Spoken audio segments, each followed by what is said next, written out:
사실 지금 이슈가 시장에 너무나 많습니다. 그래서 저희가 요목조목 하나씩 좀 정리해보는 주제로 1위를 잡아봤는데 일단 전쟁 이슈부터 좀 확인해 보겠습니다. 시장 이슈 없는 것 같아요, 저는. 네, 없는 것 같기 때문에 이런저런 이슈가 다 튀어나오는 겁니다. 네. 말 그대로 실적이 어디로 가느냐, 국제유가가 어디로 가느냐, 엔화가 지금 150을 뚫느냐 마느냐, 금과 은이 반등을 주느냐, 유럽 천연가스는 지금 어디로 가고 있고 바이든은 도대체 어디로 가고 있느냐, 그리고는 미국의 지금 지지율이 어떻게 되느냐 이런 이슈까지도 우리나라 증시 혹은 글로벌 증시를 움직이는 요인이 되고 있다. 이건 뭐냐 그러면은 지금 우리가 장기적으로 보셨을 때 펀더멘털이라고 부를 수 있는 부분은 고금리 때문에 결국 주가는 오르지 못할 것이다라는 게 전제고요. 이 상황에서 그래서 경기가 안 좋냐 그러면은 경기는 좋고 실제로 나오는 실적 발표는 아주 좋게 나오고 있습니다. 그러니까 다음 분기, 다다음 분기 실적이 좋을까라는 점에서 상방이 막혀 있고 지금 너무 실적이 좋아. 그리고는 연준도 그렇고 재무부도 그렇고 정부도 그렇고 지금 말 그대로 경기를 박살낼 생각은 없어. 이러다 보니까 하방도 막혀있는 상황이죠.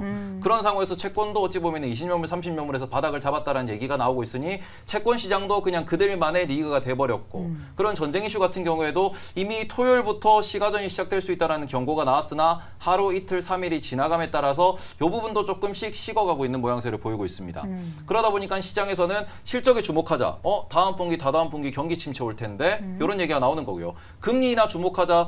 근데 금리 인하라고 하기에는 연준이 여전히 매파적으로 발언할 텐데 이런 이슈들. 그러니까 시장에서 딱히 우리가 투자 아이디어로 연결 지을 만한 강력한 이슈가 없다라는 점이 오히려 더 많은 잡음을 만들어내고 있는 상황이다. 이렇게 보시면 좋을 것 같습니다. 네.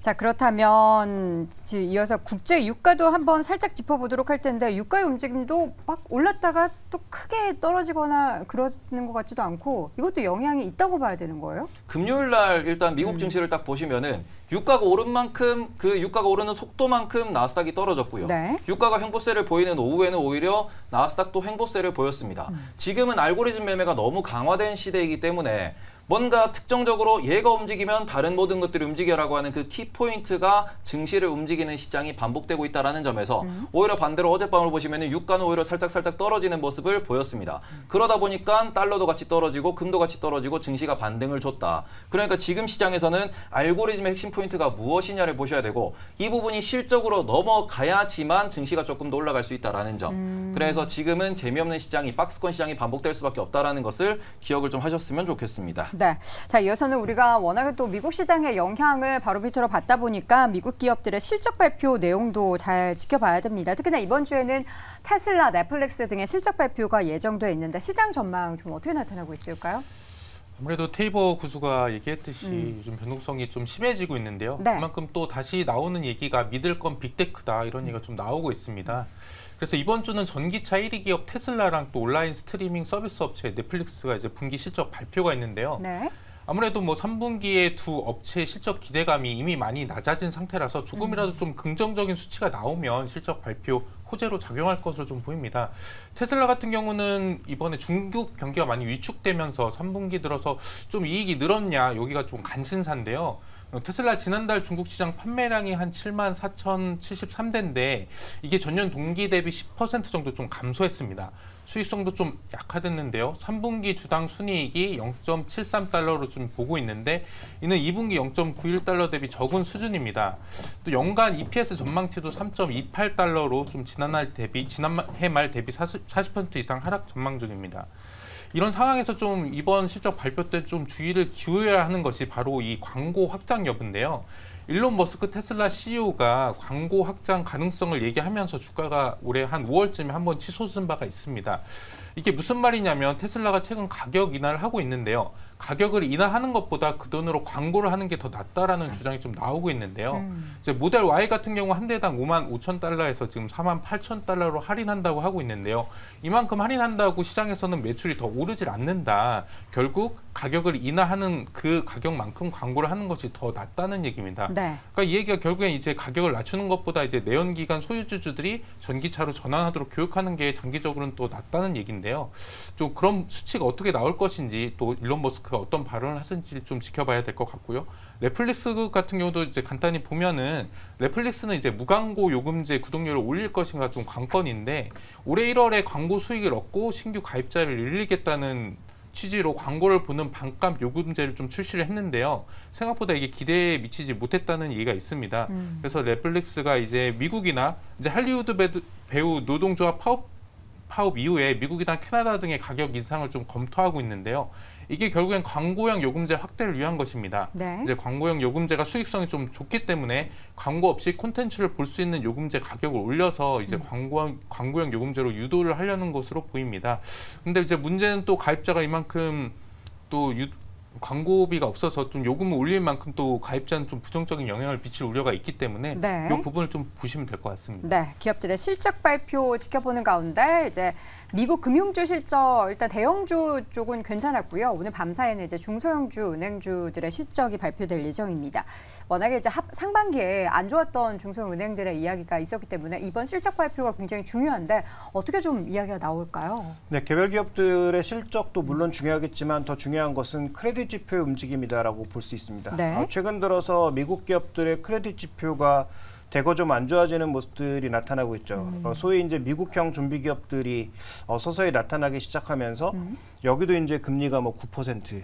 그 다음에 이제 내년도에 도래할 미국 회사채 만기가 올해 대비해서 4배 급증합니다. 아이고. 그러면 이 급증하는 회사채 전부 다 리볼빙을 하거나 네. 아니면 다시 이제 다시 연장을 해서. 대차를 해야 되는데 대환을 해야 되는 그런 상황인데 금리가 대고 올라버린 상황이기 때문에 과연 이게 가능하냐? 부담되죠. 뭐 이런 얘기들이 나오고 있는 상황인 거죠. 그러면 여기에 또 연결되어 있는 그런 금융기업들의 움직임이라든지 그다음에 단기 금융시장에서 어떠한 변동성이 나타날지를 우리가 좀 살펴봐야 되는 상황이기 때문에 그래서 저는 뭐 개별 기업들의 실적은 이미 단기로 미국 정부 쪽에서 미국 금융당국 쪽에서 돈을 집어넣어서 불을 끈 상황이라서 뭐 크게 악화될 만한 요인은 없다라고 보고 있지만 중장기적으로는 나빠지고 있는 이 크레딧 지표를 반영하는 과정이 한 번 정도는 겪어야 될 상황이기 때문에 이건 분명히 우리가 조금 금융시장 전체적으로는 짚고 넘어가야 된다라고 보고 있습니다. 네, 이어지는 경제 지표도 줄줄이 대기 중입니다. 요즘 보면은 약간 좋은 소식들이 잘 반영되고 있는 시장인 것 같아가지고 어떤 경제 지표 좀 눈여겨볼까요?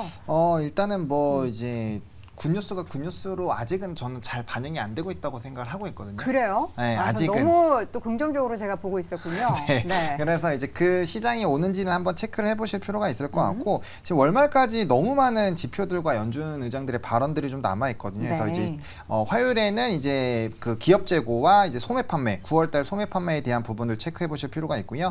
18일에는 연준 베이지북 관련된 공개가 나옵니다. 그리고 네. 중국의 GDP가 공개가 되기 때문에 해당 부분들 그리고 목요일에는 우리나라 이제 금통위가 있죠. 그거 보셔야 되고요. 그다음 26일부터 ECB 통화정책회의와 EU 정상회의가 나오기 때문에 관련된 흐름들과 이제 또 미국의 3분기 개인 소비에 대한 내용이 나오거든요. 그것도 체크하셔야 될 것 같고요. 또 이제 27일 금요일에는 이제 PC라든지 관련된 지표 나오고 30일에 이제 BOJ 통화정책회의이고요. 또 31일부터 FOMC가 시작이 되기 때문에 뭐 체크해야 될 게 너무나도 많다라고 보시면 좋을 것 같습니다. 네, 하나하나는 여러분들이 굳이 체크하실 필요 없고요. 저희가 이 시간을 통해서 모두 다 정리해 드리도록 하겠습니다.